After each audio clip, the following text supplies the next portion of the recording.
May 2008, Miami. FBI agents dig up the backyard of an ordinary house and find $1.1 million in cash, vacuum-sealed and hidden inside plastic barrels. But that's not the most interesting part. The owner of this money isn't a mob boss or a drug lord. He is an active informant for the U.S. Secret Service. For 3 years, this guy, Albert Gonzalez, was getting paid $75,000 a year to teach the FBI how to catch cybercriminals. And all this time, he was pulling off the biggest heists in American history, right under their noses. His journey began in his teens when a lonely programming genius became a true dark web star. At 22, he was caught for the first time with fake credit cards, and to avoid prison, he agreed to work for the government. However, Albert had other plans.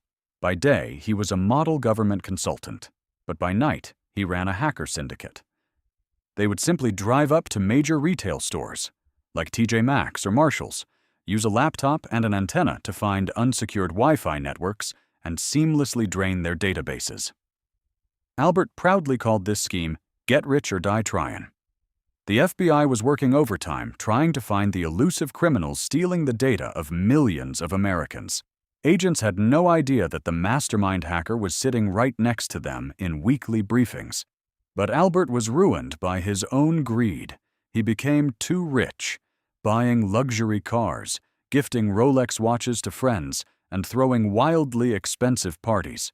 He had so much cash that he literally broke his money-counting machine, which is exactly why he started burying money in his parents' backyard. Ultimately, the most successful double agent was given away by 2 details. First, a tiny digital footprint. He used the exact same MAC address on his Wi-Fi adapter during different hacks, and the FBI managed to intercept this signal during one of his cyber raids. Second, his closest friend realized the game was up and started secretly cooperating with the investigation, giving up all the hideouts and passwords. On May 7, 2008, a strike team unexpectedly stormed into his luxurious hotel room in Miami Beach.